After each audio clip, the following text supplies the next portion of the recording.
Ang unang bumati kay Arman ay ang amoy. Isang pinaghalong amoy ng kandilang natutunaw, ng mga bulaklak na sampagwita na nagsisimula ng malanta, at ang matamis, kemikal na pabango na pilit itinatago ang hindi maitatago. 14 na oras sa eroplano, 2 oras sa bus para pa rin mahuli. Para maabutan na lamang ang isang puting kabaong sa gitna ng sala nila, kung saan dapat sana ay ang paboritong silya ng kanyang ina. Salamat sa padala, kuya. Bati ni Lina sa kanya. Hindi man lang siya tinitingnan sa mata. Ang mga salita ay kasing lamig ng sahig na semento sa ilalim ng kanyang mga paa. Kinuha nito ang basang-basahan at pinunasan ang isang maliit na mantsa sa sahig na siya lang yata ang nakakakita. Hindi sumagot si Arman. Ano pa ba ang sasabihin niya? Nasanay mas malaki pa ang naipadala niya. Nasanay katawan niya ang umuwi, hindi lang ang pera. Sa halip, ginawa niya ang ginagawa ng mga taong hindi alam ang gagawin. Naging abala siya. Inayos niya ang mga upuang plastik na hindi naman magulo. Sinilip niya ang termos ng kape. Kahit alam niyang may laman pa ito. Tiningnan niya ang bawat mukha ng mga natitirang bisita. Mga tiyahin, mga pinsan, mga kapitbahay na tumatango sa kanya ng may halong awa at paghuhusga. Ang OF baboy ang anak na wala. Pagod na ang lahat. Ang mga kwentuhan ay naging bulungan na lang. Ang mga hagulgol ay naging mga pighating buntong hininga na lang. Isa-isa, nagsimula na silang magpaalam. Condolence, Arm. Magpakatatag kayo ni Lina. Tawag lang kayo kung may kailangan. Mga salitang parang hangin dumadaan lang sa kanyang tainga. At pagkatapos, naiwan silang dalawa.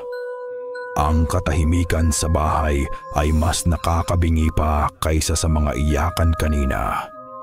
Ang tanging maririnig na lang ay ang pagaspas ng mumurahing electric fan at ang huni ng mga kuliglig sa labas. Lumapit si Arman sa kabaong. Sa wakas, pinagmasdan niya ang mukha ng kanyang ina. Payapa pero banyaga. Ang mga guhit sa mukha nito na dati tanda ng bawat ngiti at bawat pag-aalala ay pinatag ng make-up ng punerarya. Itinaas niya ang kanyang kamay. Gagawin sana ang pagmamano na matagal na niyang hindi nagagawa. Ngunit sa kalahati ng pag-abot, huminto ito. Ang likod ng kanyang palad ay dumampi sa malamig, makintab na kahoy ng kabaong. Hindi sa mainit na kamay na dati gumagabay sa kanya. Ibinaba niya ang kanyang kamay. Huli na ang lahat. Napaupo siya sa isang silya. Ipinikit ang mga mata at hinayaang lamunin siya ng pagod at pagsisisi. Si Lina naman ay nagpatuloy lang sa paglilinis. Ang bawat galaw ay isang tahimik na akusasyon. At doon niya narinig. Mahina pero malinaw. Isang tunog na hindi dapat nandoon. Parang yak. Napamulat si Arman. Tumingin siya kay Lina na nakatayo malapit sa altar. Nag-aayos ng mga kandila. Hindi ito lumingon. Siguro, guni-guni lang niya. Kulang sa tulog. Jet lag. Pero narinig niya ulit. Mas malinaw ngayon. Isang mahinang nguingoy. Parang iyak ng isang sanggol. At kasabay ng tunog, may sumingaw na ibang amoy. Ang amoy ng mga bulaklak ay biglang naging nakakasuklam, malagkit sa lalamunan. At may kasama itong amoy ng basang lupa, amoy lupa na parang bagong hukay. Ang tunog, hindi ito galing sa labas. Hindi galing sa kapitbahay. Galing sa bubong. Biglang tumahimik ang mga kuliglig. Pati ang aso sa kabilang bahay na kanina pa tumatahol ay biglang nanahimik. Tahimik. Masyadong tahimik. Ang tanging naiiwan na lang ay ang mahinang iyak mula sa itaas. "Kuya!" Halos mapatalon si Arman sa bulong ni Lina. Nakatayo ito. Hindi gumagalaw. Nakatingala sa kisame. Ang mga mata niya ay nanlalaki sa takot. Ang mga labi ay bahagyang nakaawang. Ang basahan ay nahulog mula sa kanyang kamay at bumagsak sa sahig ng walang tunog. "Kuya, narinig mo ba yun?" Tanong niya ulit. Ang boses ay nanginginig, basag. Bumilis ang tibok ng puso ni Arman. Gusto niyang sabihing oo. Gusto niyang aminin na ang bawat himaymay sa kanyang katawan ay sumisigaw na mayroong mali. Pero hindi niya kaya. Ang pag-amin ay gagawing totoo ang lahat. At sa gabing iyon, hindi niya kayang harapin ang isa pang katotohanan. "Wala akong narinig sagot niya. Pilit na pinatatag ang boses. "Pagod lang tayo, Lina. Halika na. Matulog na tayo." Hidakumibo si Lina. Nanatili siyang nakatingin sa itaas na para bang may nakikita siyang hindi nakikita ni Arman. Isang butil ng luha ang gumulong sa kanyang pisngi. Tinalikuran siya ni Arman. Isang kilos na nagsasabing tapos na ang usapan. Kailangan niya ng hangin. Kailangan niyang patunayan sa sarili na ang lahat ay nasa isip lang nila. Naglakad siya patungo sa bintana. Hahawakan sana ang pasamano para damhin ang lamig ng gabi. At habang papalapit siya, isang saglit, isang kislap mata, isang malaki at madilim na anino ang dumaan sa labas. Hinaharang ang sinag ng buwan. Hindi ito ibon. Hindi ito ulap. Masyadong mabilis, masyadong malaki. Nag-iwan ito ng isang imahe sa kanyang isipan. Isang hugis na mali, hindi natural. Bago ito tuluyang naglaho sa dilim. Nanigas si Arman sa kanyang kinatatayuan. Ang kamay ay nanatiling nakaawang sa hangin. Sa likod niya, narinig niya ang mahinang hikbi ni Lina. At sa labas, ang gabi ay nanatiling tahimik. Napakatahimik, hindi mapakali ang tulog ni Arman. Pabagsak siya ng pabagsak sa isang panaginip na walang katapusan. Isang madilim na balon kung saan ang tanging naririnig niya ay ang mga bulong ng sisihan. Nagising siya sa isang iglap, hindi dahil sa panaginip, dahil sa tunog. Umupo siya sa banig, pinakiramdaman ang dilim. Ang digital na orasan sa tabi niya ay nagliliwanag. 3:17 a.m. Masyadong madaling araw, masyadong tahimik at narinig niya ulit. Kaskas isang tunog na parang may kumakalmot sa bintanang kahoy ng kanilang silid. Hindi ito mabilis. Ito ay mabagal, mariin. Parang sinusubukan ang tibay ng kahoy. 1, 2, 3, hihinto at uulit. Pusa lang siguro, sabi niya sa sarili.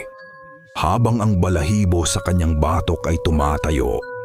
Isang pusa na naghahanap ng mapapasukan. Oo, pusa lang. Pinilit niyang bumalik sa paghiga. Itinakip ang unan sa kanyang ulo. Ngunit ang tunog ay tumatagos. Paulit-ulit. Ritmiko. Kas-kas. Kas-kas. Kas-kas. Hanggang sa hindi na niya matiis. At hinintay na lang niya ang pagsikat ng araw habang nakikinig sa demonyong tunog na iyon. Hindi pusa yun, kuya.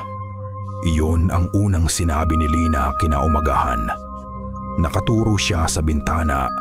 Ang mukha ay maputla. Ang sikat ng araw ay pumapasok, ngunit hindi nito kayang itaboy ang lamig sa loob ng bahay.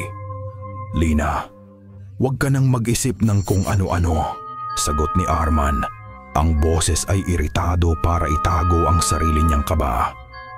Ano pa ba yun? Daga? Tingnan mo.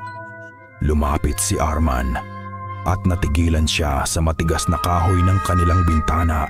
Mayroong 3 malalalim na guhit. Masyadong malalim para sa kuko ng pusa. Masyadong magkakalayo para sa ngipin ng daga. Ang mga hibla ng kahoy ay nakatiwalwal palabas, na parabang ang kumalmot ay may puwersang hindi pangkaraniwan. Parang kinalmot ng bakal. Ano to? Bulong ni Arman sa sarili. Gabi-gabi, kuya, sabi ni Lina. Ang boses ay halos pabulong na. Mula nung gabing yun, may nagbabantay sa labas. Tumigil ka na nga! Sigaw ni Arman. Mas malakas kaysa sa kanyang intensyon. Napatingin siya sa kapatid na napaurong sa takot. Pagod lang tayo. Nag-iilusyon lang tayo. Hindi siya galit kay Lina. Galit siya sa takot na nagsisimulang gumapang sa loob niya.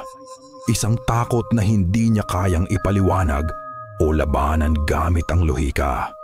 Tumalikod si Lina, walang imik na nagpunta sa may altar at sinimulang punasan ang mga larawan doon. Sinimulan niyang humimig ng isang pamilyar na kanta. Ang oyay na laging kinakanta ng kanilang ina. Ang malungkot na himig ay pumuno sa bahay. Isang tunog ng pangungulila at nawawalang kapanatagan. Isang boses mula sa pinto ang pumutol sa malungkot na sandali. Tao po, Arman, Lina. Magandang umaga. Si Mang Roberto, ang kanilang barangay captain at matagal ng kapitbahay. May dala itong isang supot ng mainit na pandesal. Naisip ko lang na baka hindi pa kayo nakakapag-almusal, sabi niya. Ang ngiti sa kanyang mga labi ay kasing init ng tinapay na dala niya. Salamat po, Kap, sabi ni Arman pilit nang umingiti. Pasok po kayo. Sandali lang ako, sabi ni Mang Roberto habang pumapasok. Ang mga mata niya ay agad na napunta sa kabaong sa gitna ng sala. Isang mabuting babae ang nanay niyo. Mahal na mahal ng buong barangay. Nagtimpla ng kape si Arman. Kape po, Kap. Oh, sige, iho. Salamat. Kinuha ni Mang Roberto ang tasa at siya na mismo ang naglagay ng asukal. 2 kutsarita. Walang gatas. Eksakto kung paano ito tinitimpla ng kanilang ina para sa mga bisita. Napansin ito ni Arman, ngunit isinantabi lang. Matagal na nilang kapitbahay si Mang Roberto. Siguro ay kabisado na lang talaga nito. Sa gitna ng kanilang usapan, may isang malamig na hangin na biglang dumaan sa pagitan nila. Napayakap si Lina sa sarili. Ang lamig naman bigla, sabi niya. Ngunit ang electric fan ay hindi naman nakatutok sa kanila. Ang pinto ay nakasara. Ang lamig ay nagmula sa isang lugar, sa may rocking chair ng kanilang ina, na ngayon ay bakante. Isang malamig na espasyo na parang may nakaupong hindi nila nakikita.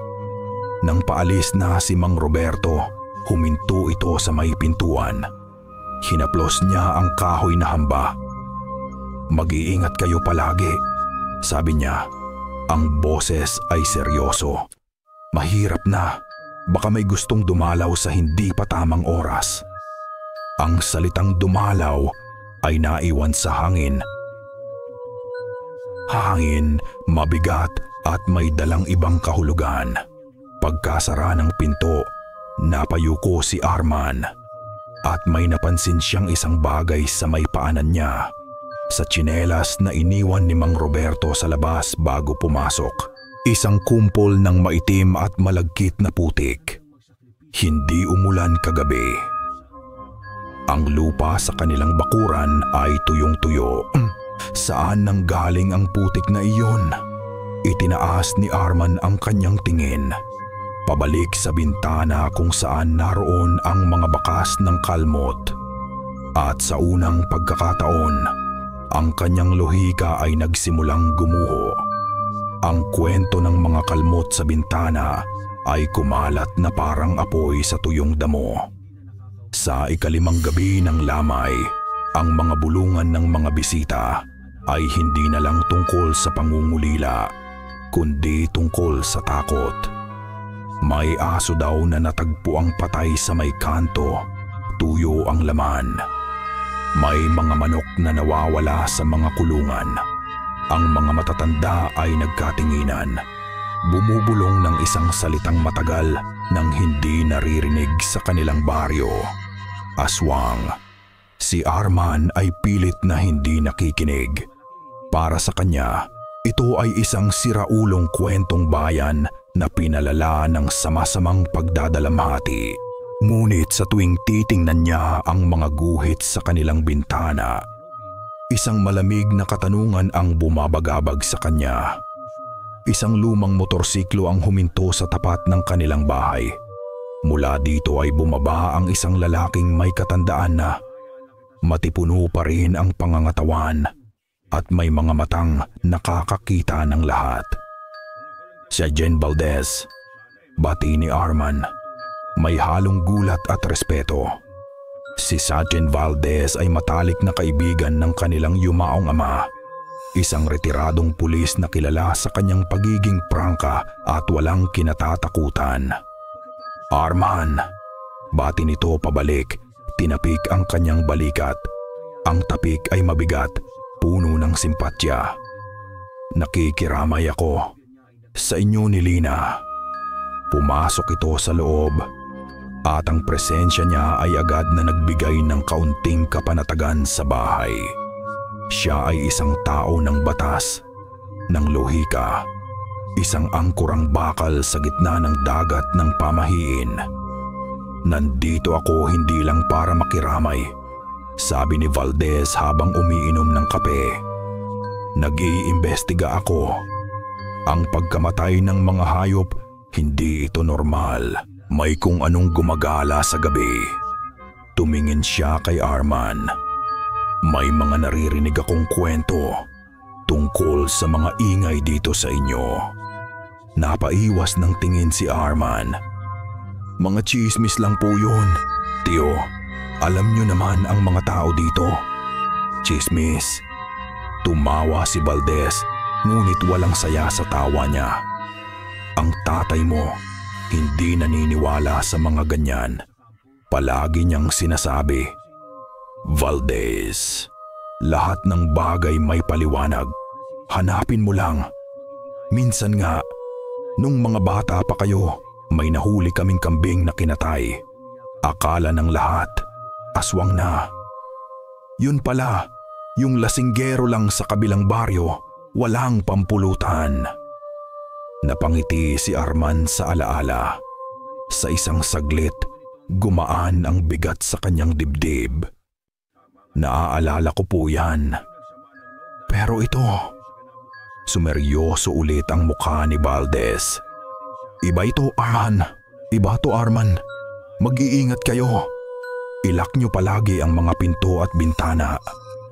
Pagkaalis ni Valdez, naiwan si Arman na mas lalong naguguluhan. Ang pagbisita nito na dapat sana'y magpapakalma sa kanya ay nag-iwan lang ng mas matinding kaba. Gabi, muli, kaunti na lang ang tao. Umupo si Arman sa isang sulok, kinuha ang kanyang cellphone para libangin ang sarili. Tiningnan niya ang mga litratong kuha niya sa airport, mga litrato ng ulap. Paraan niya ito para takasan ang realidad sa kanyang paligid. At doon niya nakita isang litrato na hindi niya matandaang kinuha. Nasa pagitan ito ng isang litrato ng eroplano at isang lumang litrato ng kanyang inanaan na nakasave sa phone niya. Ang timestamp, 3:17 AM. Kagabi ang litrato ay malabo, kuha sa dilim. Pero malinaw kung ano ito. Ito ang rocking chair ng kanyang ina. Bakante. Nangunot ang noo ni Arman. Baka napindot lang niya habang natutulog. Ngunit may mali. Pinindot niya ang screen. Isa itong live photo. Kumukuha ng ilang segundo bago at pagkatapos ng shot, nagsimulang gumalaw ang imahe. May kaunting pagyanig na parabang ang kamay na may hawak ng telepono ay nanginginig at may tunog. Isang mahinang static, pero sa ilalim ng static may isang bagay pa, isang halos hindi marinig, magaspang na bulong. Nanlamig ang buong katawan ni Arman. Tinitigan niyang mabuti ang litrato. Itinaas niya ang brightness ng screen. Ang sahig sa litrato ay kintab at may bahagyang refleksyon mula sa ilaw ng buwan sa labas. At sa refleksyon sa sahig, nakita niya ito. Hindi refleksyon ng kinuwekisyen ng kung sino mang kumukuha ng litrato. Nakita niya ang refleksyon ng tatlong anino. Tatlong mahahaba, payat na anino. Parang mga daliring nakaturo sa bakanting upuan. Biglang may sumigaw. Isang matinis na sigaw mula sa banyo. "Lina!" Binitiwan ni Arman ang kanyang telepono. Tumalsik ito sa sahig. Tumakbo siya, ang bawat hakbang ay parang tinutusok ng yelo. Tinulak niya ang pinto ng banyo. Si Lina ay nakatayo sa harap ng salamin, nanginginig. Ang dalawang kamay ay nakatakip sa kanyang bibig. Ang mukha niya ay walang kulay. Ang mga mata ay nanlalaki sa purong takot. "Anong nangyari?" tanong ni Arman. Hinawakan ang kapatid sa balikat. Hindi sumagot si Lina. Itinuro lang niya ang salamin. Tumingin si Arman. Ang salamin ay nababalutan ng hamog na parabang may naligo ng mainit na tubig. Imposible. Malamig ang gabi at wala namang gumamit ng banyo. At sa gitna ng hamog, sa ibabaw ng kanilang mga refleksyon, may isang salitang nakasulat. Isinulat na parang ginamitan lang ng daliri. Ang mga letra ay hindi pantay. Nanginginig. Utang. Habang nakatitig sila, ang mga letra ay dahan-dahang nabura. Ang hamog ay unti-unting nawala na parabang hinihigop pabalik ng salamin. Hanggang sa ang tanging naiwan na lang ay ang kanilang dalawang takot na mukha. Wala nang natirang bakas. Pero alam ni Arman ang nakita niya. Hindi ito chismis. Hindi ito guni-guni. Hindi ito kwentong bayan. Totoo ito. At kung ano man ito, naniningil ito ng isang bagay na hindi nila maintindihan. Isang utang na hindi nila alam kung paano babayaran. Pagkatapos ng gabi ng salamin, wala nang natirang anumang pag-aalinlangan kay Arman. Ang lohika ay isinuko na niya sa isang takot na mas matanda pa sa siyensya. Si Lina ay naging anino niya. Hindi na siya pumayag na maiwang mag-isa. Kung magluluto si Arman sa kusina, nakaupo ito sa isang sulok, yakap-yakap ang mga tuhod. Kung magwawalis siya sa sala, nakasunod ito. Ang mga mata ay laging gumagala. Naghahanap ng mga anino sa gilid ng kanyang paningin. Ang kanilang bahay, na dati isang kanlungan, ay naging isang kulungan na silang dalawa ang bilanggo. Sa ikapitong gabi, habang pinagmamasdan niya ang kapatid na nanginginig, kahit hindi naman malamig, habang tinitingnan niya ang madilim na bilog sa ilalim ng mga mata nito, alam ni Arman na hindi na nila ito kayanang sila lang. Ang pera mula sa Dubai, ang kanyang kaalaman sa arkitektura, ang kanyang mga pangarap, lahat ay walang silbi laban sa isang kaaway na kayang magsulat sa salamin mula sa loob. At doon na sumuko si Arman. Hinintay niyang makatulog si Lina.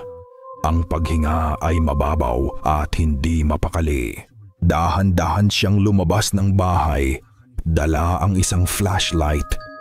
May isang tao na lang siyang maaaring lapitan. Isang taong buong buhay niyang iniiwasan at kinukutya sa kanyang isipan.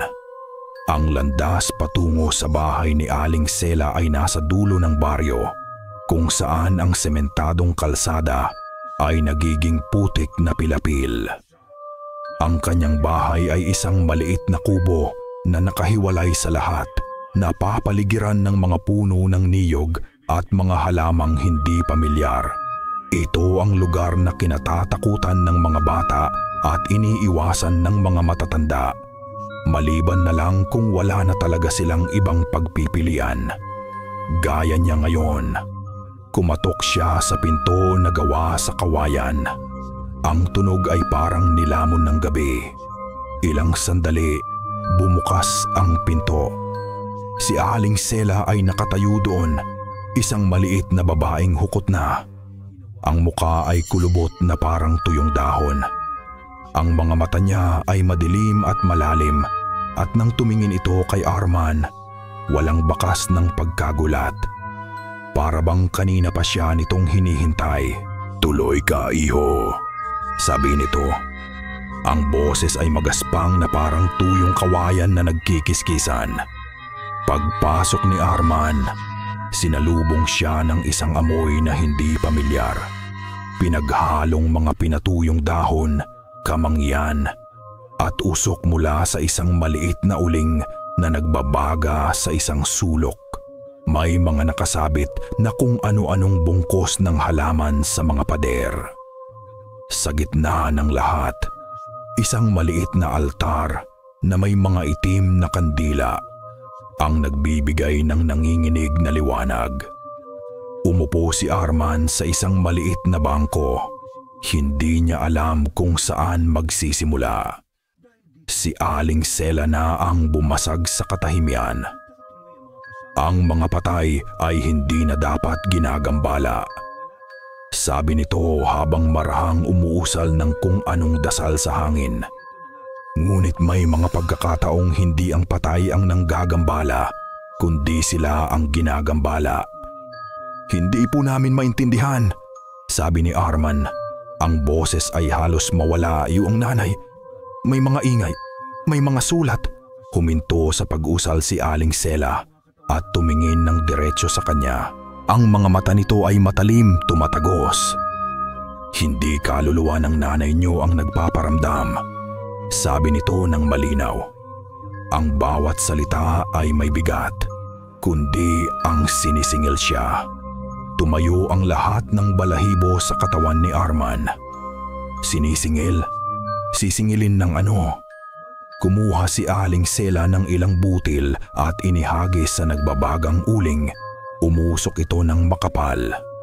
May mga pangakong hindi natutupad. May mga utang na hindi nababayaran ng pera. Isang utang na matagal nang dapat kinuha, ngunit naghintay lang ito ng tamang panahon. Hinihintay nitong manghina ang isang kaluluwa para madali na lang kunin. "Anong utang?" paggiit ni Arman. "Sino ang gumawa ng pangako?" Hindi sumagot si Aling Sela. Sa halip, tinitigan niya si Arman mula ulo hanggang paa. Na para bang nakikita niya hindi lang ang pisikal na anyo nito, kundi pati ang bigat na dinadala niya sa loob.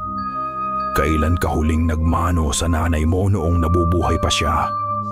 Ang tanong ay parang isang suntok sa sikmura ni Arman. Bigla at pamama.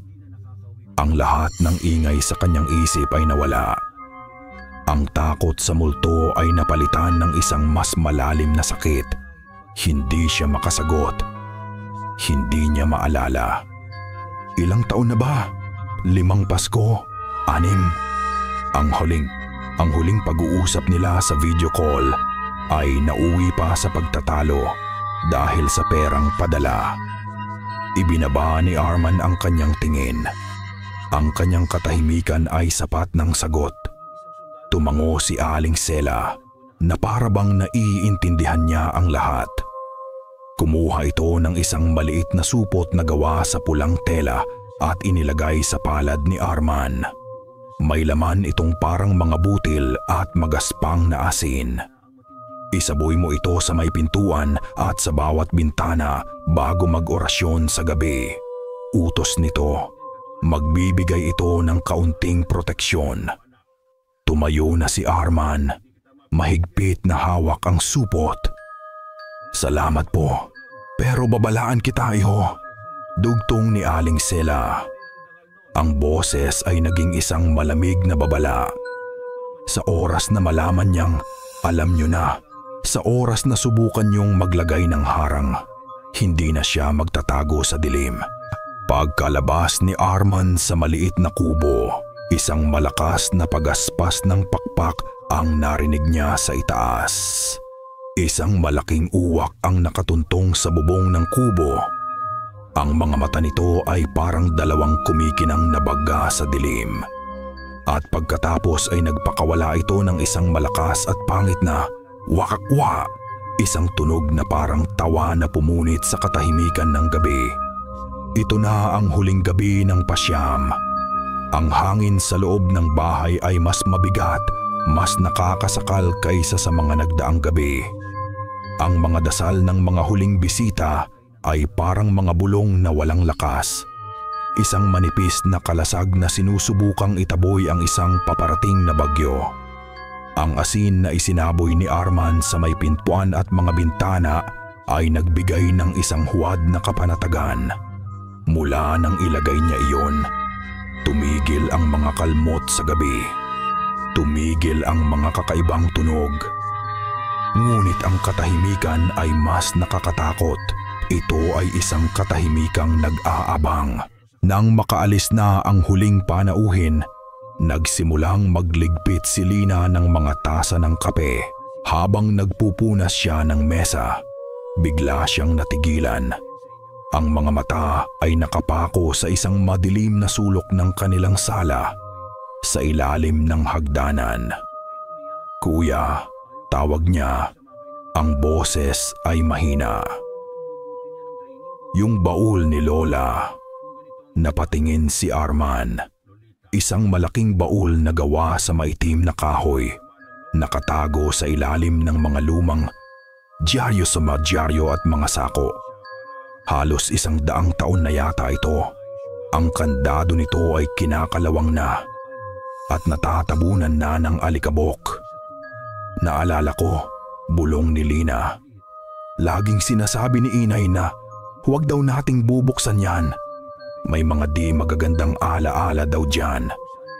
Ngayon, ang isang di magandang alaala ay mas maigi pa kaysa sa isang kasalukuyang bangungot. Pinagtulungan nilang hilahin ang mabigat na baul. Sinubukan ni Arman na buksan ang kandado, ngunit kinain na ito ng panahon. Sa huli, kumuha siya ng martilyo at pilit na sinira ito. Nang bumukas ang takip, isang amoy ng lumang panahon ang sumingaw. Amoy ng naphthalene balls, ng papel na naninilaw, at ng tela na matagal nang nakatago. Sa loob, naroon ang mga lumang barot saya. Maingat na nakatupi. May mga litratong sepia-toned, mga mukha ng mga ninunong hindi na nila kilala. At sa ilalim ng lahat ng ito, may 2 bagay. Una, isang maliit na kwadernong nababalutan ng katad. Ang mga pahina nito ay marupok na at ang mga sulat sa loob ay nasa lumang Espanyol. Isang talaarawan. Pangalawa, isang kwintas na gawa sa pilak na nangingitim na. Ang palawit nito ay isang kakaibang simbolo, parang pinaghalong buwan at isang matulis na dahon. Kinuha ito ni Lina at sa pagdampi nito sa kanyang palad, naramdaman niya ang kakaibang lamig. Ito na siguro yun, sabi ni Arman. Ang boses ay puno ng bagong pag-asa. Nandoon dito ang sagot. Kinuha niya ang kanyang cellphone, binuksan ang flashlight at itinutok sa unang pahina ng tala-arawan. Sinusubukan niyang basahin ang mga salita. Kahit hirap siyang intindihin. Blag. Isang malakas, nakakabinging tunog ang umaling-aungaw mula sa poste sa labas. At sa isang iglap, namatay ang lahat ng ilaw. Ang nag-iisang electric fan ay huminto sa pag-ikot. Ang buong baryo ay binalot ng kumpletong kadiliman at katahimikan. Brownout. Nanigas ang magkapatid. Ang tanging liwanag na lang ay ang nag-iisang sinag mula sa cellphone ni Arman. Isang maliit na isla sa gitna ng dagat-dagatang dilim. At sa nakakabinging katahimikan, narinig nila ang isa pang tunog. Isang mabagal, kinakalawang na tunog. Ang tunog ng kanilang tarangkahan sa labas na dahan-dahang bumubukas na patayo si Lina. Nanginginig ang mga kamay na hawak ang kwintas. Umatras si Arman. Itinutok ang flashlight sa direksyon ng pinto. Ang asin nasa pinto, wala sa tarangkahan. Nakapasok na ito sa kanilang bakuran. Katahimikan. Mga 10 segundo ng purong takot at pag-aabang. At pagkatapos, isang kalmado at pamilyar na boses ang narinig nila mula sa labas. Arman, Lina, okay lang kayo? Napahinga nang maluwag si Arman. Kilala niya ang boses na iyon. Si Mang Roberto to. Patuloy ng boses.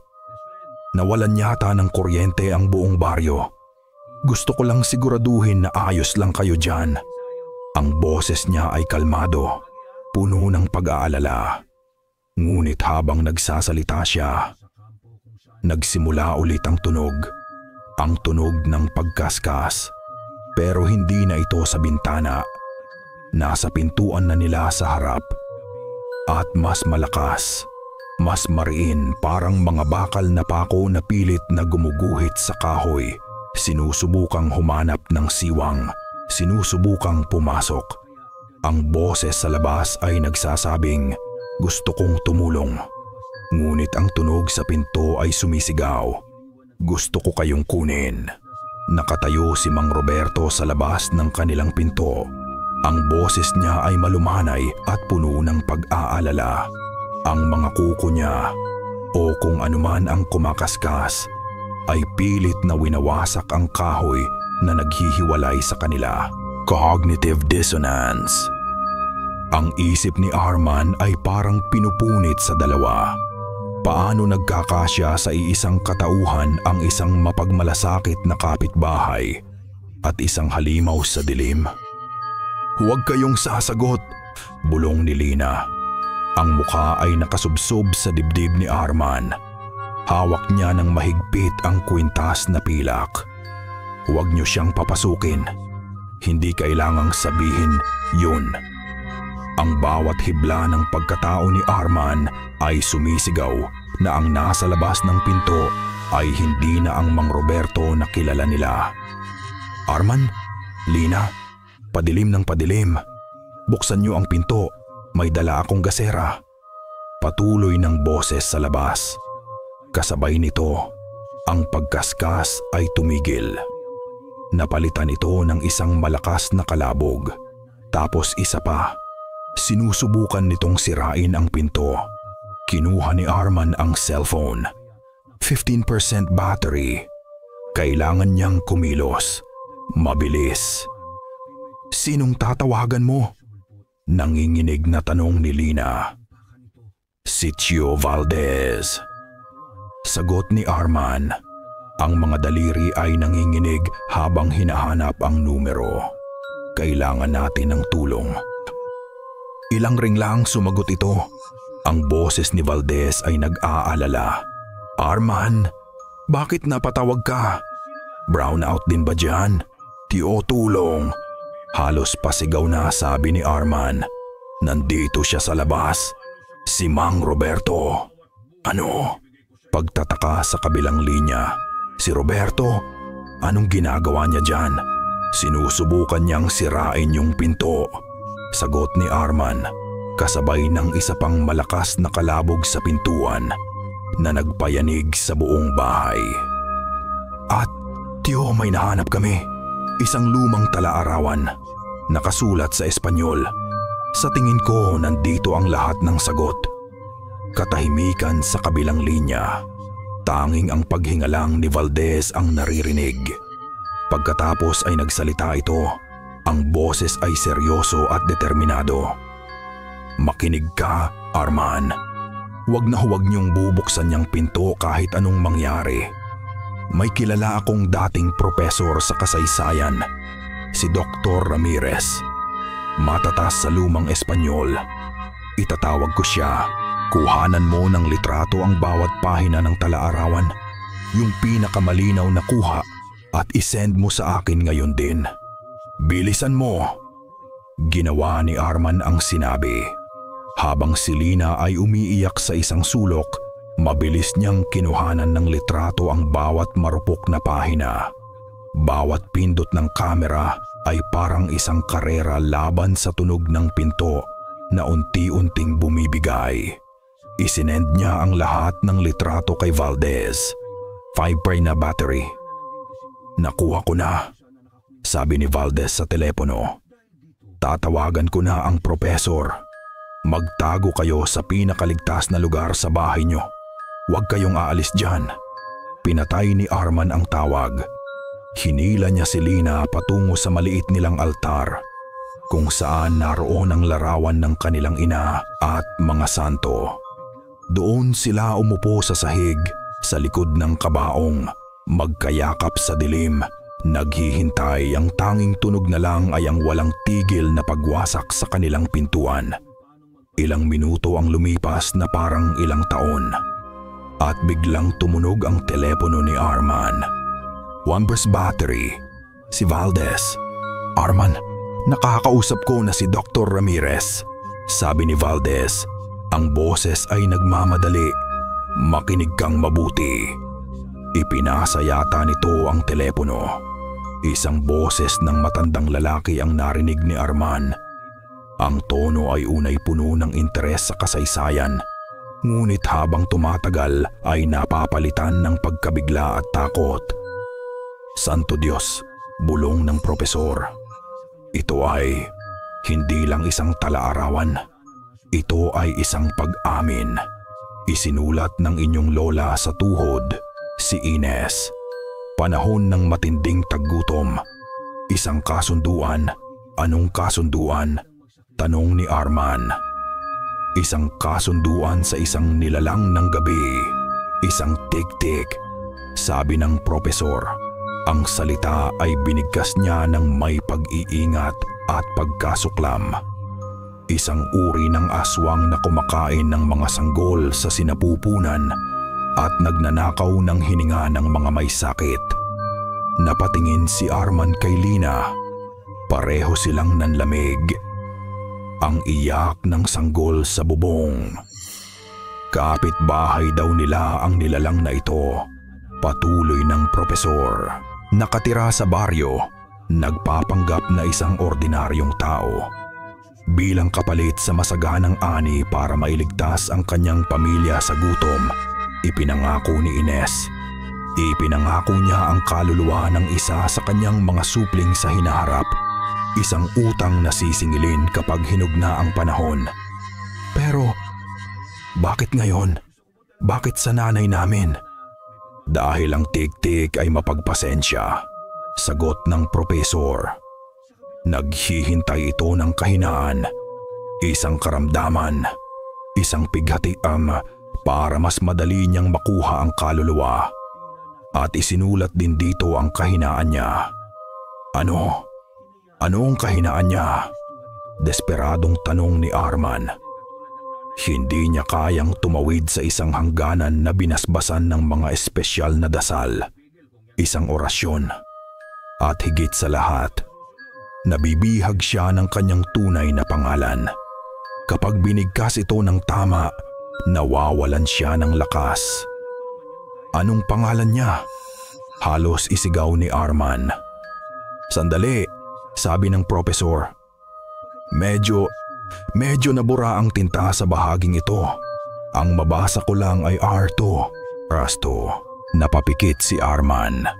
Roberto. Teka, mayroon pa, sabi ng propesor. Ang boses ay nanginginig na. Ang huling sinulat ni Ines. Babasahin ko. Siya ay isang mabuting tao. Tinutulungan niya ang lahat.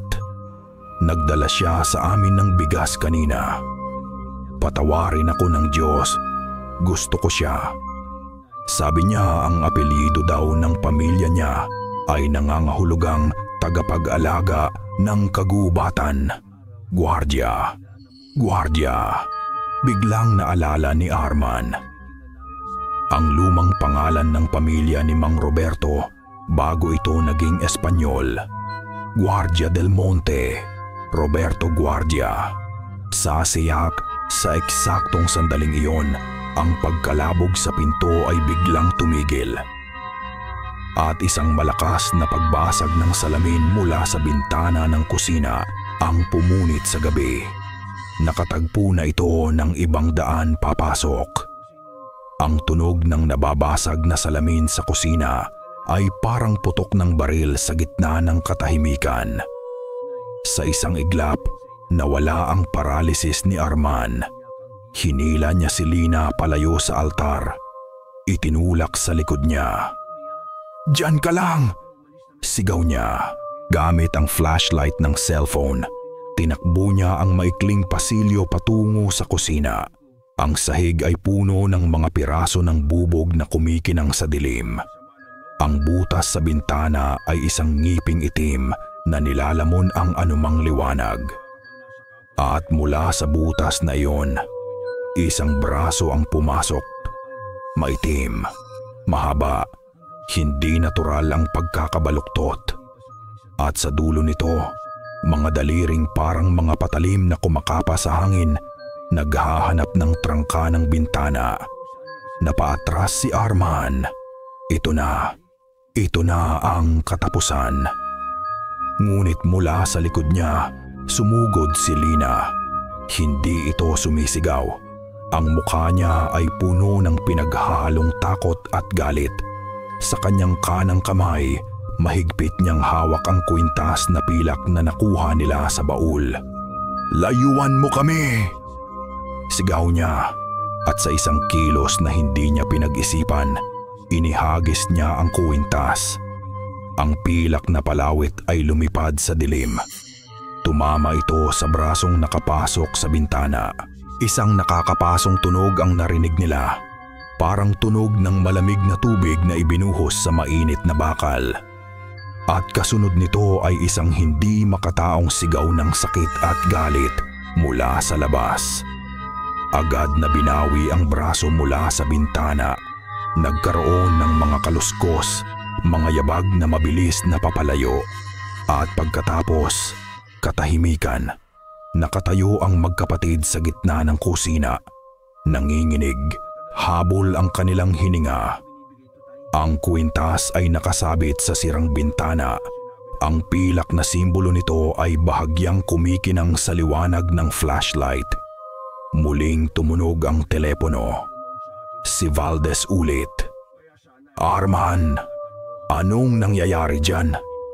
"Naririnig ko ang sigaw." "Umalis na siya, tiyo." Humihingal na sabi ni Arman, pansamantala. Ilang oras ang lumipas. Ang brownout ay nagpatuloy. Ang magkapatid ay nanatili sa altar, hindi gumagalaw, naghihintay sa pagsikat ng araw o sa pagbabalik ng halimaw. Kinabukasan, habang ang araw ay nagbibigay ng isang mangmapanlinlang na pakiramdam ng normalidad, tinawagan ni Arman si Aling Sela. Ikinuwento niya ang lahat. Ang talaarawan, ang pangalan, ang pag-atake, at ang kwintas na pilak. Isang anting-anting, sabi ni Aling Sela sa kabilang linya. Panangga, pero hindi sapat na sandata. Binigyan niyo lang siya ng Nanganinan lang siya ng dahilan para mas magalit. Ano po ang kailangan naming gagawin? Desperadong tanong ni Arman. Nasa amin na ang pangalan. Ang pagbigkas sa pangalan ay ang huling hakbang sa ritual para putulin ang sumpa. Paliwanag ng matanda. Ngunit kailangan itong gawin sa tamang lugar, sa tamang oras at may tamang mga sangkap. Kung hindi, bubulong lang kayo sa hangin habang kinukuha niya ang inyong mga kaluluwa. Ano po ang mga sangkap? Kailangan niyo ng banal na tubig, sabi ni Aling Sela. Pero hindi ordinaryong banal na tubig mula sa simbahan. Kailangan niyo ng tubig mula sa isang lugar na may malalim na pighati. Tubig na nakasaksi ng maraming kamatayan. Para bang nilalabanan mo ang apoy gamit ang mas malaking apoy. Saan kami hahanap nun? Nagkaroon ng mahabang katahimikan sa kabilang linya. Alam ni Valdez kung saan, sabi ni Aling Sela bago patayin ang tawag. Pinuntahan nila ni Lina si Sergeant Valdez sa bahay nito. Ang dating pulis ay mukhang hindi nakatulog, may baril na nakasuksok sa kanyang baywang. Ikinuwento ni Arman ang sinabi ni Aling Sela. Napahilamos si Valdez. Alam ko kung anong lugar ang tinutukoy niya, pero delikado doon, Arman. Kinatatakutan ang lugar na yon kahit noong araw pa. Saan po yun, Tio? Ang abandonadong ward C ng lumang ospital ng probinsya, sagot ni Valdez. Ang boses ay bumaba. Doon nilagay ang lahat ng namatay sa epidemya ng kolera noon, bago pa itayo ang bagong ospital. Sabi ng mga matatanda, hindi na umalis ang mga kaluluwa doon. Walang ibang pagpipilian. Kinagabihan bago mag-agaw ang dilim at liwanag, nagpunta sina Arman at Sergeant Valdez sa lumang ospital. Si Lina ay naiwan sa bahay, armado ng dasal at ng kwintas na pilak. Ang lumang ospital ay isang kalansay ng gugusali, kinakain ng mga baging at ng panahon. Sa pagpasok nila sa Ward C, sinalubong sila ng amoy ng pagkabulok at kalungkutan. Mahahabang pasilyo, mga sirang kama, at isang katahimikang mas nakakatakot kaysa sa anumang sigaw. Sabi ni Aling Sela, ang tubig ay mula sa isang balon sa ilalim ng ward, bulong ni Valdez. Ang boses ay umaalingaw-ngaw. Sinundan nila ang pasilyo.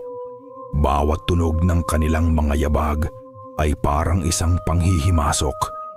May mga naririnig silang bulong, mga pangalan ng mga pasyenteng matagal nang pumanaw, na parang nanggagaling sa mga pader mismo. Sa dulo ng ward, nakita nila ang isang bilog na takip na semento sa sahig. Ang balon. Habang tinutulungan ni Valdez si Arman na buksan ang mabigat na takip, may napansin ang dating pulis. Teka, sabi niya. Tumingin siya sa makapal na alikabok sa sahig. May mga bakas ng paa. Hindi tayo ang unang naparito. Nagkatinginan sila. Ang mga bakas ay bago pa. Nang sa wakas ay nabuksan nila ang balon. Isang malamig at malansang hangin ang sumingaw mula sa ilalim. Ginamit nila ang isang lumang timba at lubid para kumuha ng tubig. Ang tubig ay maitim at mabaho.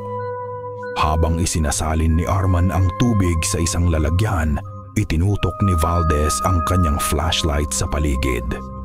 At natigilan siya. Sa putik sa tabi ng balon, may isa pang bakas. Hindi ito bakas ng sapatos. Ito ay isang malaki at malapad na bakas ng isang paa na walang sapin, na may mga marka ng mahahabang kuko na bumaon sa lupa, papalayo sa balon. Hindi sila nag-iisa. Alam ng kalaban nila kung ano ang kanilang binabalak, at naunahan na sila nito. Ika-39 na araw, isang gabi na lang ang natitira. Ang biyahe pabalik mula sa abandonadong ospital ay tahimik. Si Arman at Said Valdez ay parehong abala sa kani-kanilang isipan. Ang kaalaman na alam ng kalaban nila ang kanilang mga galaw ay isang mabigat na kumot na bumalot sa kanilang pag-asa. Hindi na ito isang simpleng pagtatanggol, isa na itong karera. Pagdating nila sa bahay, ang eksena ay parehong nakakapanatag at nakakakilabot.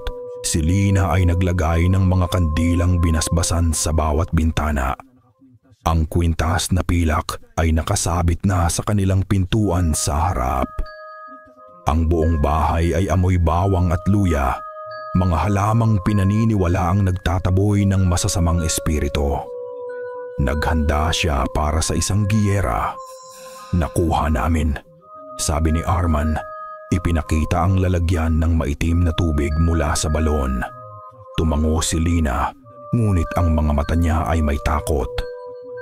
Habang wala kayo, kuya, nagsimula siya, ang boses ay nanginginig. Nandito lang siya sa paligid, naririnig ko siya, naglalakad sa bubong.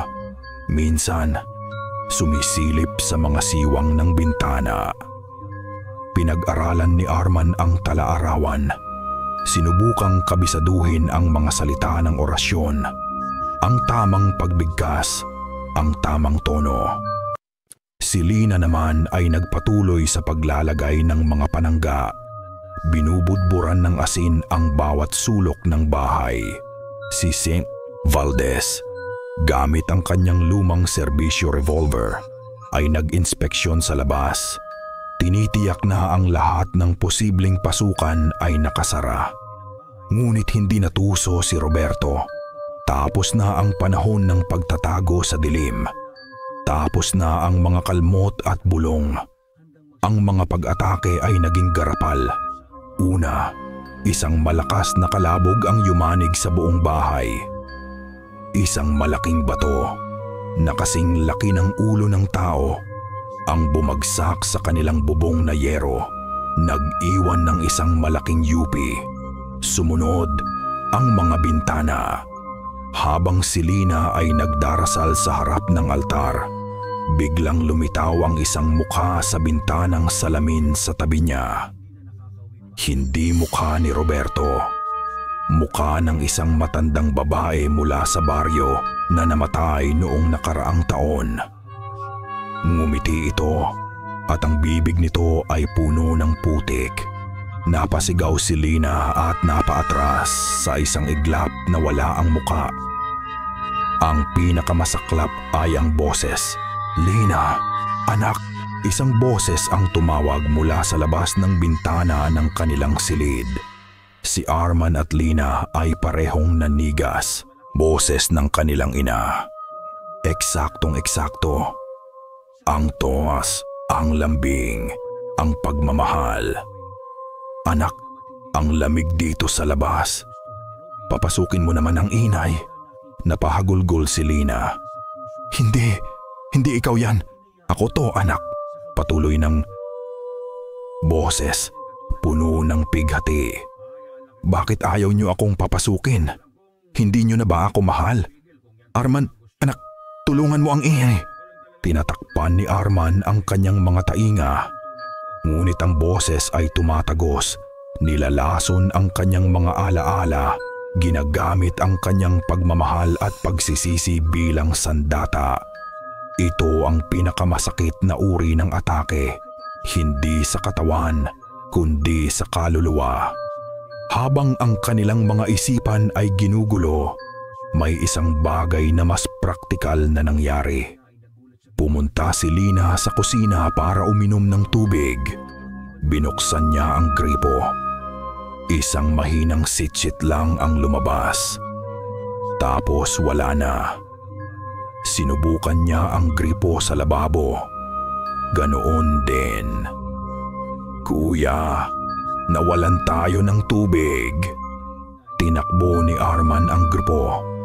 Sinubukan niya ring buksan. Walang kahit isang patak, Ang tangke nila sa labas ay puno kaninang umaga lang. Imposibleng maubos ito ng ganoon kabilis. Pinutol, sinadya. Habang nakatingin sila sa tuyong gripo, isang patak ang biglang pumatak. Hindi ito tubig. Maitim. Malapot. Isang patak ng likidong kulay kalawang ang lumabas mula sa gripo. Sumunod pa ang isa at isa pa. Dahan-dahan itong dumaloy pababa, nag-iiwan ng isang maruming linya sa lababo. At ang amoy ng dugo, hating gabi. Ang hangin ay tumigil sa pag-ihip. Ang mga kuliglig ay tumigil sa paghuni. Ang buong mundo sa labas ng kanilang bahay ay tila huminto sa paghinga, nag-aabang. Sa loob, ang tatlo ay nakaposisyon sa sala, sa harap ng altar. Ang lalagyan ng maitim na tubig mula sa balon ay nasa gitna. Ang lumang tala-arawan ay nakabukas sa tamang pahina. Ang bawat isa sa kanila ay may hawak na kandila. Si Saint Valdez ay nakatayo malapit sa pinto. Ang kanyang revolver ay nanginginig ng bahagya sa kanyang kamay. Dumaan ang oras, walang nangyari. Katahimikan, 2 a.m. Katahimikan pa rin, 3 a.m. Ang katahimikan ay naging isang pisikal na bigat. Dumadagan sa kanilang mga dibdib, nagpapahirap sa paghinga. At pagkatapos, ang orasan ay pumatak, 3:17 a.m. Sa eksaktong sandaling iyon, isang malalim at mababang ugong ang nagsimulang maramdaman mula sa sahig. Parang isang makinang dahan-dahang umaandar sa ilalim ng lupa. Ang mga tasa sa maliit na aparador ay nagsimulang manginig. Ang bahay ay nagsimulang umungol na para bang ito ay isang hayop na nasasaktan. Crack! Ang bumbilya sa itaas nila ay pumutok. Crack! Crack! Ang ilaw sa kusina, ang ilaw sa silid. Isa-isa, ang lahat ng bumbilya sa bahay ama ay sabay-sabay na sumabog sa isang nakakabinging kaskad ng tunog at mga nagliliparang bubog. Nawala ang liwanag. Ang tanging natira na lang ay ang tatlong maliliit at nanginginig na apoy mula sa kanilang mga kandila na lumilikha ng mga sumasayaw at halimaw na anino sa pader. At sa gitna ng biglaang dilim, isang nakakatakot na ingay ang narinig nila mula sa labas. Hindi ito sigaw ng tao. Hindi ito atungal ng hayop. Ito ay isang gutural, masamang dagundong na nagmula sa lalamunan ng isang bagay-gay na hindi dapat umiral. Ang tunay na boses ni Roberto. Nasa labas na siya! Sigaw ni Valdez, biglang yumanig ang buong bahay. Isang malakas na puwersa ang tumama sa dingding sa gilid na parang isang sasakyan ang bumangga dito. Nahulog ang mga larawan sa pader. Gumuho ang isang bahagi ng kisame. Ang panlabas na depensa ay nasira na. Arman! Leyna! Sa altar room! Ngayon na! Utos ni Valdez, itinutok ang kanyang baril sa nabasag na bintana. Ako ang bahala dito! Pero tiyo! Sigaw ni Arman. Sumunod kayo! Dagundong ng boses ng dating pulis. Isang boses na sanay mag-utos sa gitna ng kaguluhan. Hinila ni Arman si Lina patungo sa maliit na silid sa likod ng altar, ang pinakabanal na lugar sa kanilang bahay. Dito sila nagtatago noong mga bata pa sila kapag nagagalit ang kanilang ama. Ngayon, nagtatago sila mula sa isang demonyo. Pagkapasok nila, narinig nila ang tunog ng marahas na paglalaban sa labas.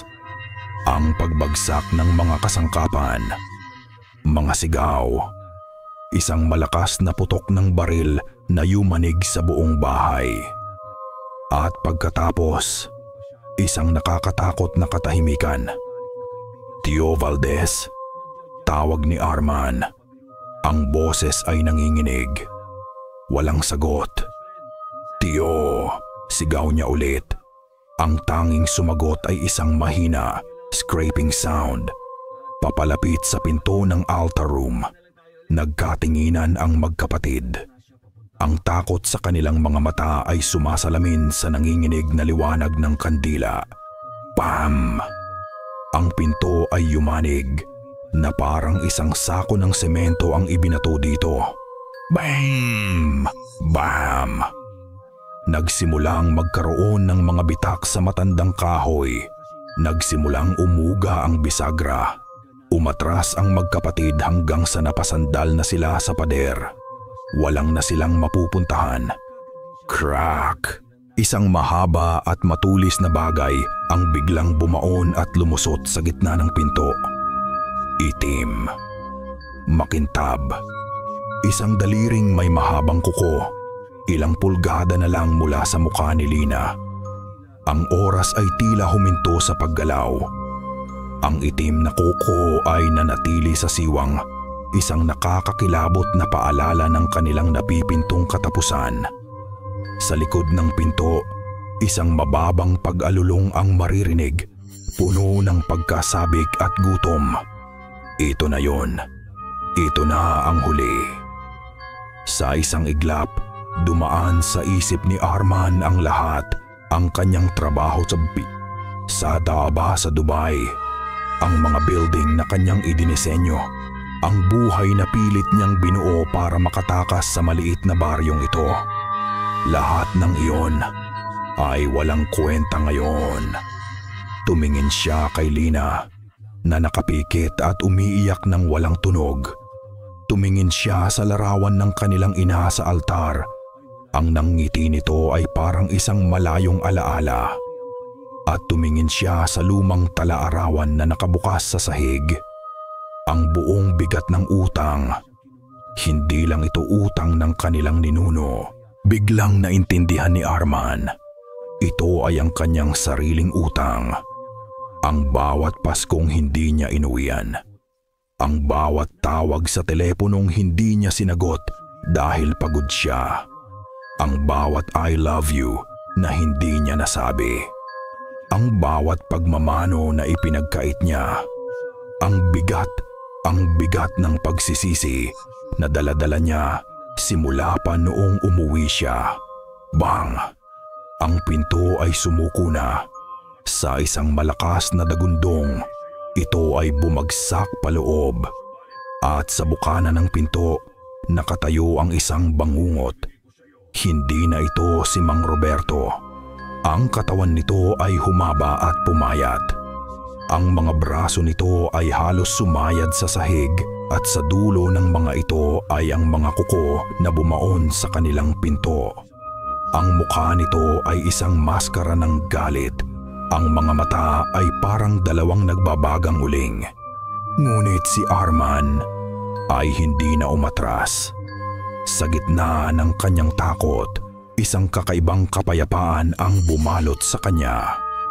Isang kalinawan. Alam na niya ang kailangan niyang gawin. Dahan-dahan siyang tumayo. Inayos niya ang kanyang sarili. At sa isang kilos na puno ng kahinahunan, kinuha niya ang larawan ng kanyang ina mula sa altar. Humakbang siya pasulong, palayo kay Lina, palapit tahama sa halimaw. Tumigil ang nilalang, tila nagtaka ito. Inaasahan nito ang mga sigaw, ang pag-iyak, ang takot. Hindi nito inaasahan ang pagharap. Ang katahimikan sa maliit na silid ay naging nakakabingi. Ang tanging maririnig na lang ay ang magaspang at mabilis na paghinga ng nilalang. Tinitigan ni Arman ang larawan sa kanyang kamay, ang ngiti ng kanyang ina, at sa isang boses na basag ngunit puno ng determinasyon, bumulong siya. "Patawad. Ma, andito na po ako. Umuwi na ako. Pagkatapos ay itinaas niya ang kanyang tingin. Tinitigan niya ang nagbabagang mga mata ng halimaw at nagsalita siya. Hindi pasigaw. Isang deklarasyon. Kinikilala ko ang utang, sabi ni Arman. Ang boses niya ay umaling-aungaw sa maliit na silid. Ang utang ng aking ninuno at ang sarili kong pagkukulang. Hinawakan niya ng mahigpit ang larawan. Bilang anak ni Elena at bilang tagapagmana ng dugong ito, ako na ang tatapos nito. Humakbang siya pasulong ulit. Ang halimaw ay umatras na parabang ang bawat salita ni Arman ay isang latigo. Itinaas ni Arman ang kanyang kamay, nakaturo sa nilalang. Roberto Guardia, pagbigkas niya sa pangalan, hindi nang may galit, kundi nang may awtoridad. Bawat pantig ay malinaw at mabigat.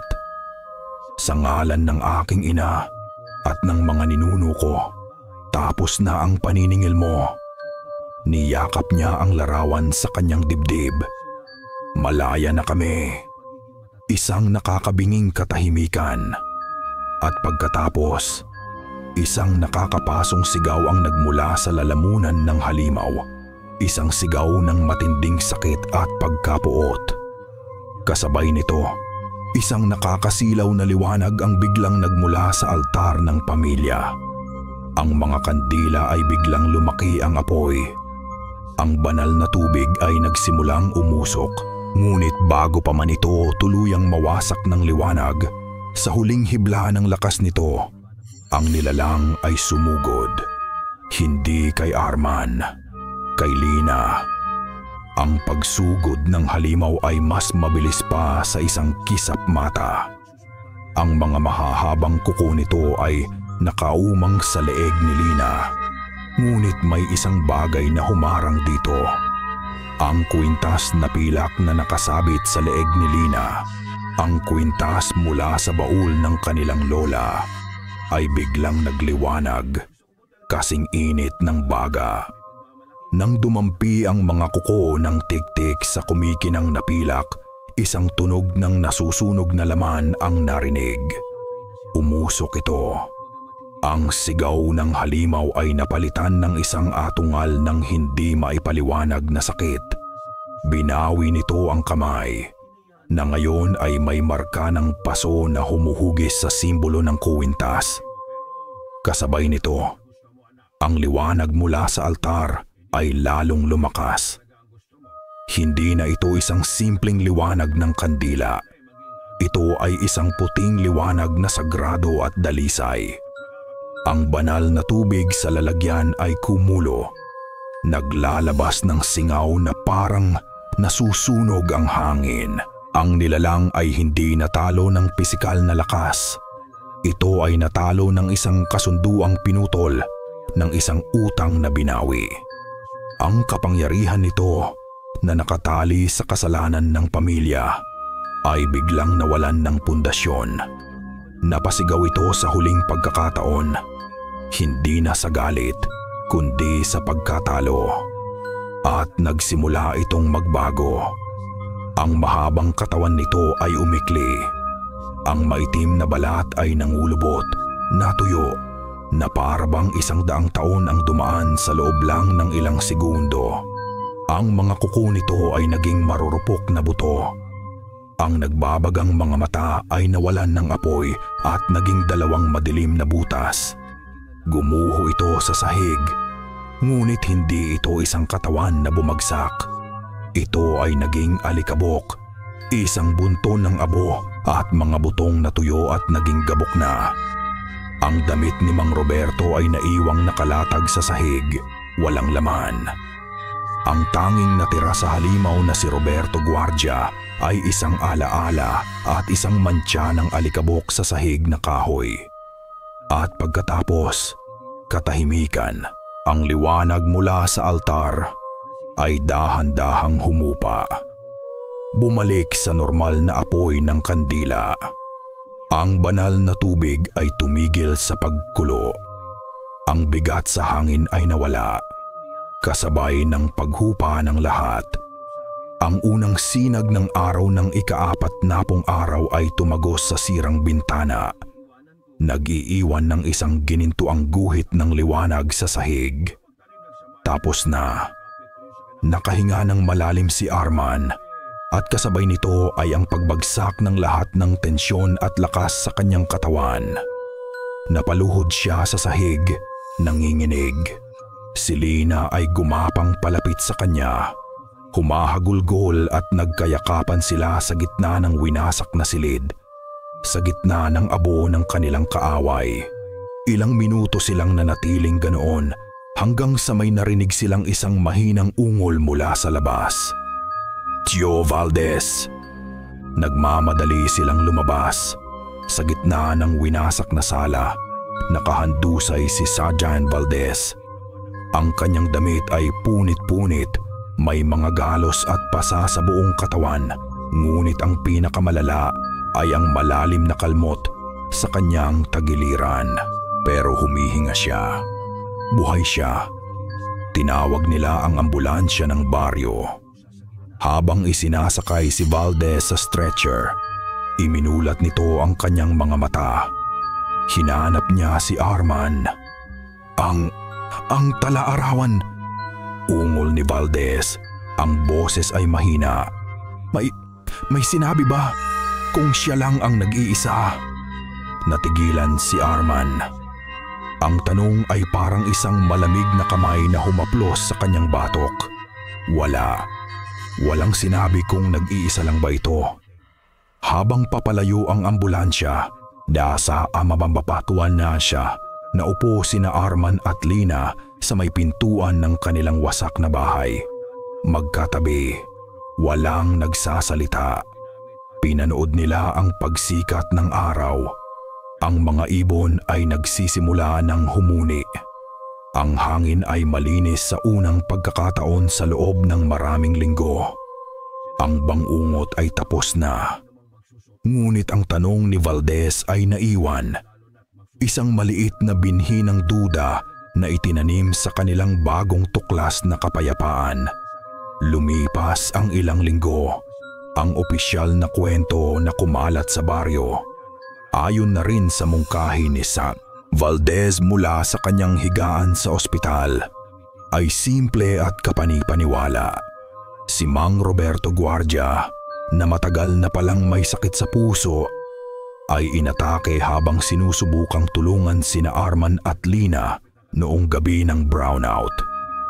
Ang mga kalmot sa bahay at ang pagkamatay ng mga hayop, isang malaking asong gala na may rabies na natagpuan ding patay sa may kakahuyan kinabukasan. Tinanggap ng mga tao ang kwento. Mas madaling tanggapin ang isang masakit na katotohanan kaysa sa isang nakakatakot na kababalaghan. Ngunit may isang hindi masabing pagbabago sa baryo. Ang mga ngiti ay hindi na umabot sa mga mata. Ang mga bahay ay mas maagang nagsasara pagsapit ng dilim. At walang sino man ang naglakas loob na dumaan sa tapat ng bakanting bahay ng mga gwardiya. Unti-unting inayos ni na Arman at Lina ang kanilang tahanan. Pinalitan nila ang sirang pinto at bintana.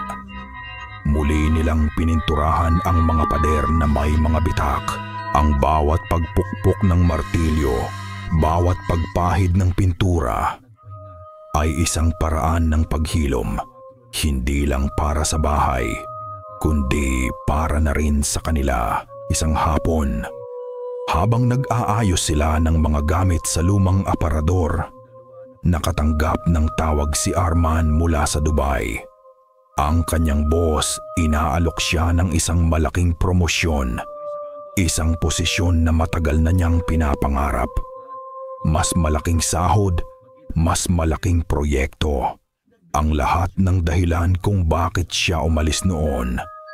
Tumingin siya sa labas ng bintana. Nakita niya ang mga batang nagpapalipad ng saranggola sa bukid. Nakita niya ang mga kapitbahay na nagtatawanan sa tindahan. Nakita niya si Lina na nagdidilig ng mga halaman humihimig ng masayang kanta. "Sir, I appreciate the offer," sabi ni Arman sa telepono. Ang boses ay kalmado at sigurado. "But I have to decline. I'm staying home." Pagkatapos ng tawag, lumapit sa kanya si Lina. "Sino yun, kuya?" "Ang boss ko," sagot ni Arman. Ngumiti. "Pero tapos na yun. Nagdesisyon na ako. Hindi na ako aalis." Sa unang pagkakataon sa loob ng maraming taon, isang tunay at magaan na ngiti ang sumilay sa mga labi ni Lina. Hindi niya kailangang magsalita. Ang kanyang mga mata ang nagsabi ng lahat ng pasasalamat na kailangan ni Arman. Ibinenta ni Arman ang kanyang condo unit sa Maynila. Ang pera ay ginamit niya para sa pagpapaayos ng bahay at para sa isang maliit na bukid na sisimulan nilang magkapatid. Ang kanyang mga kamay, na dati sanay lang sa paghawak ng lapis at blueprint, ay natututo ng maghawak ng araro. Natagpuan niya ang isang uri ng kapayapaan na hindi kayang ibigay ng anumang skyscraper sa disyerto. Isang gabi habang nililinis ni Arman ang mga huling gamit ng kanilang ina, may isang bagay na nahulog mula sa isang lumang prayer book. Isang luma at naninilaw na sulat, nakatupi ng maingat. Binuksan niya ito. Sulat kamay ito ng kanyang lola sa tuhod, si Ines. Naka-address sa kapatid nitong babae na lumipat sa Cebu. Ang puso ni Arman ay nagsimulang kumabog ng mabilis habang binabasa niya ang mga salita. "Mahal kong Adela," basa niya. "Sumusulat ako sa iyo dala ng isang mabigat na pasanin sa aking dibdib. Nakagawa ako ng isang kahindik-hindik na kasalanan. Nakipagkasundo ako sa dilim para iligtas ang ating pamilya. Isang kasunduan kay Roberto. Ngunit hindi ko ito magagawa kung wala ang kanyang tulong." Natigilan si Arman. Ang kanyang nakatatandang kapatid, si Conrado, siya ang nagturo sa akin ng mga salitang dapat bigkasin. Siya ang kasama ko noong gabi ng kasunduan. Siya ang mas madalas ngumiti. Siya ang mas mabait. Nahulog ang sulat mula sa nanginginig na kamay ni Arman. "Conrado, may kapatid si Roberto. Isang kapatid na hindi nila kilala, hindi kailanman nabanggit sa baryo. Isang kapatid na lumipat daw sa ibang isla matagal na panahon na ang nakalipas. Isang kapatid na siyang nagturo ng ritual. Isang kapatid na mas mabait. 6 na buwan ang lumipas. Ang bahay ng mga De La Cruz ay muling nakatayo ng buo. Ang mga bakas ng UP sa bubong ay nawala na. Napalitan ng bagong yero na kumikinang sa ilalim ng araw. Ang dating bakanteng hardin ay puno na ngayon ng mga tanim na gulay. At ang mga bulaklak ng sampagwita ay muling namumukadkad sa may bintana. Ang bango nito ay malinis at dalisay. Tahimik silang naghahapunan ni Lina. Ang tunog lang na maririnig ay ang mahinang kalansing ng kanilang mga kutsara't tinidor. Nagtatawanan sila tungkol sa isang asong kalye na pilit na gustong makipagkaibigan sa mga manok na alaga nila. Isang ordinaryong gabi. Isang pinagpalang gabi. Biglang tumunog ang cellphone ni Arman. Isang international number. Ang dati niyang boss mula sa Dubai. Ang huling sinulid na nag-uugnay sa kanya sa dati niyang buhay. Lumabas siya sa beranda para sagutin ito. Narinig ni Lina ang boses ng kapatid, kalmado at magalang. Isang alok, isang huling pagkakataon. Pagbalik ni Arman sa loob, isang maliit na ngiti ang nasa kanyang mga labi. "Gusto nilang bumalik ako," sabi niya. "Doble daw ang sahod." Hindi umimik si Lina. Naghintay lang siya. "Sabi ko, salamat po sa tiwala." Patuloy ni Arman. Umupo ito sa tapat niya. "Pero andito na po ako ngayon. Umuwi na ako. Ipinatong ni Lina ang kamay niya sa kamay ng kapatid. Isang simpleng haplos na puno ng lahat ng salitang hindi nila kailangang bigkasin. Sa wakas, ang kapatid niya ay tunay nang umuwi. Pagkatapos ng hapunan, tumayo si Arman sa may bintana. Hawak ang isang tasa ng mainit na kape. Tumingin siya sa labas. Payapa ang gabi. Ang mga bituin ay kumikinang. Ang baryo ay tahimik. Ang lahat ay nasa tamang lugar. Ang lahat ay tila perpekto. At doon, sa gitna ng perpektong katahimikan, narinig niya ito. Ang iyak ng isang sanggol. Hindi ito malapit. Hindi ito galing sa bubong. Ito ay mula sa malayo, sa napakalayong lugar. Sobrang hina na halos akalain mong hangin lang. Isang mahinang-mahinang wingoy na dala ng hangin mula sa kabilang probinsya o marahil mula sa kabilang isla. Nagkatinginan sila ni Lina. Ang ngiti sa kanilang mga labi ay dahan-dahang nawala. Ang kapayapaan na kanilang inipon sa loob ng 6 na buwan ay biglang naging marupok na salamin. Hindi nila kailangang magsalita. Pareho nilang narinig. Pareho nilang naunawaan. Ang utang ay nabayaran na. Ngunit ang kasamaan ay may iba pang mga pamilya. Sa labas, ang iyak ay nagpatuloy.